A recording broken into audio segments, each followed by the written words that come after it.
प्यारे बच्चों, आपका जो सेकंड चैप्टर का रिवीजन चल रहा है, मैंने कल law of conservation of momentum बताया था, परंतु एक बच्चे ने कहा है कि सर एक बार दोबारा समझा दो, तो मैं दोबारा इसको समझा रहा हूँ आपके सामने।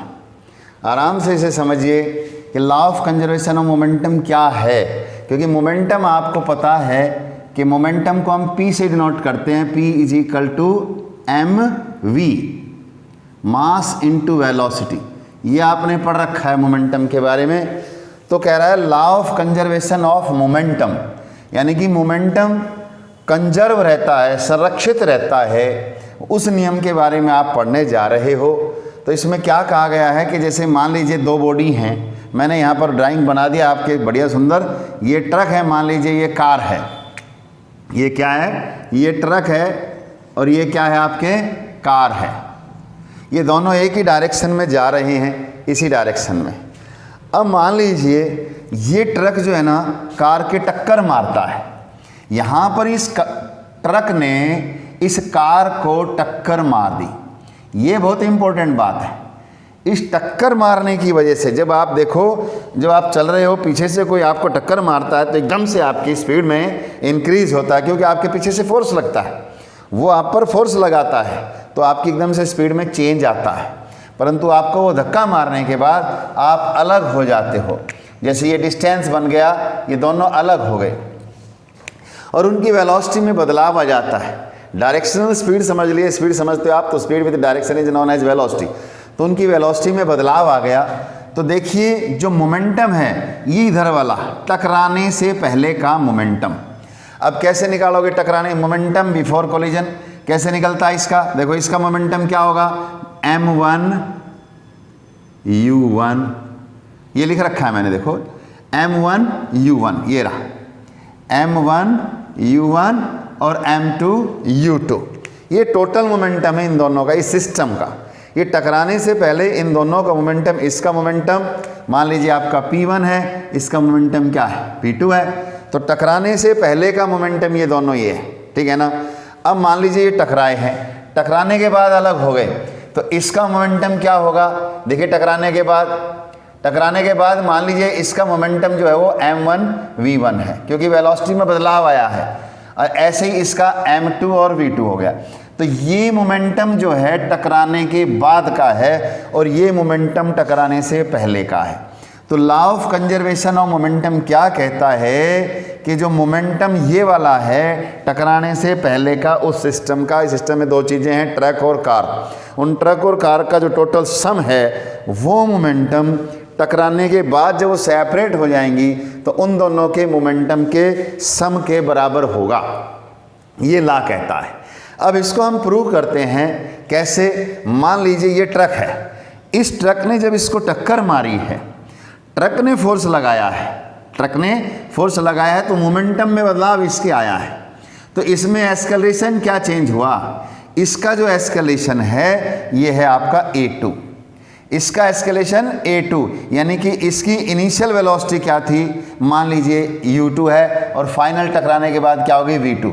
तो v2 में से u2 माइनस करेंगे, और टकराने में टाइम भी लगा है, तो आपने टाइम मान लीजिए t लिया हुआ है, तो आपने उसको t से डिवाइड कर दिया। तो ये एस्केलेशन इन सेकेंड बॉडी आया। ये समझने की बात है इसके अंदर। जैसे इसने F1 फोर्स लग रहा है, देखो मैंने दिखाया यहाँ पर, ये F1 फोर्स जब उस पर लगता है तो इसमें एस्केलेशन पैदा हुआ। इसका एस्केलेशन क्या है, देखो a2 कैसे निकलेगा, v2 इसकी फाइनल वेलोसिटी है कार की, और u2 इसकी इनिशियल वेलोसिटी, उसको टाइम से डिवाइड कर दिया। तो ये इस कार का एस्केलेशन है।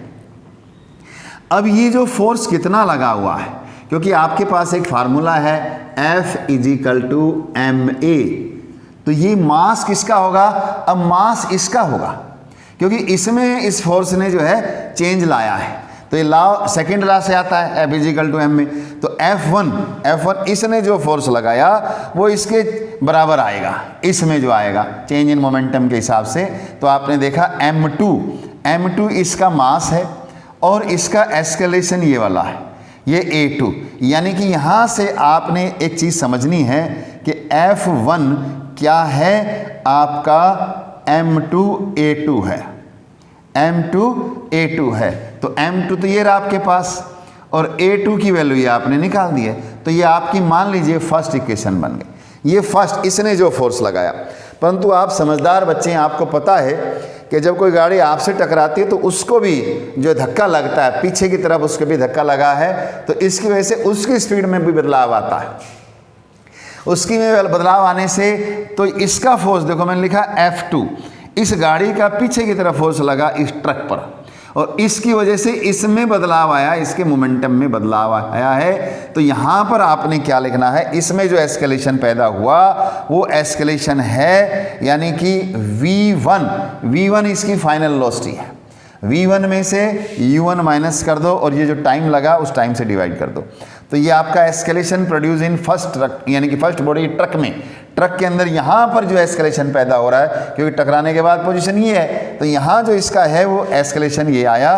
अब इस पर क्योंकि इसने फोर्स लगाया है, कार ने फोर्स लगाया है, बैक फोर्स लगाया है, तो ये F2 होगा, और F2 किसके बराबर होगा, M1 और A1 के बराबर। जैसे यहाँ है आपका F2 क्या होगा, M1 A1 के बराबर। तो M1 किसका मास है, आपके ट्रक का है, और A जो इसके अंदर एस्केलेशन पैदा हुआ वही आपने लिख दिया। परंतु आपको पता है कि तीसरा नियम क्या कहता है, थर्ड लॉ ऑफ मोशन कहता है कि force of action is equal to force of reaction but opposite in sign. तो अब आपने जो F1 और F2 की वैल्यूज़ है वो यहाँ रख दीजिए। F1 की वैल्यू देखो क्या है, M2, और ये है V2 माइनस U2 अपॉन में T, और ये माइनस F2 की वैल्यू है आपके पास M1 V1 minus U1 upon में T। अब बेटा आप देख रहे हो ये तो आपको आता है, अब इसको सॉल्यूशन तो क्योंकि आपको मालूम है डिनोमिनेटर सेम है तो कैंसिल कर दीजिए। अब इसको आप खोल दीजिए, M2 V2 minus M2 U2 is equal to minus M1 V1, और माइनस माइनस क्या होता है, प्लस, तो प्लस M1 और U1। अब देखो सिमिलर क्वांटिटीज यानी कि U1 U2 वाली एक तरफ ले आते हैं, तो मान लो यहाँ पर है आपका M2 V2, मान लीजिए V2 लाया। अब इधर ये माइनस है, ये इधर आके क्या हो गया प्लस M1 V1। अब इधर क्या है देखो M1 U1, अब ये माइनस उधर जाके क्या हो जाएगा प्लस का M2 U2। अब आप इसको ट्रांसपोज कर सकते हो, उसको इधर लिख सकते हो क्योंकि दोनों बराबर क्वांटिटी है। A is equal to B, B is equal to, जैसे मान लो A is equal to B है तो आप B is equal to A भी लिख सकते हैं, इसमें कोई प्रॉब्लम नहीं है। अब आप ये लिखिए M1, ये आपका आ गया M1 U1 plus M2 U2 is equal to M1 V1 plus M2 V2।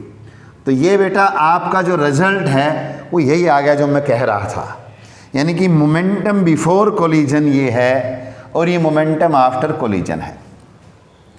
इसमें भी अगर कोई डाउट है तो बता दीजिए, मैं आपके लिए सदा तैयार हूँ। मैंने दोबारा भी आपको समझा दिया है, पहले रियल जब लेसन चल रहा था तब समझाया था, और ये कल के वीडियो में मैंने समझाया था। परंतु एक बच्चे ने कहा सर मुझे दोबारा समझा दो, तो मैं दोबारा भी समझा दूंगा। और भी इस चैप्टर में आपको कोई प्रॉब्लम है आप मेरे से दिल खोल करके आप वो प्रॉब्लम भेजें।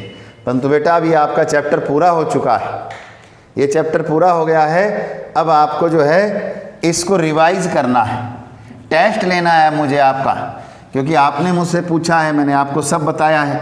अब मैं आपसे पूछूंगा और आप मुझे इसका टेस्ट देंगे, तो टेस्ट के लिए तैयारी करें, ठीक है ना। तो ये बस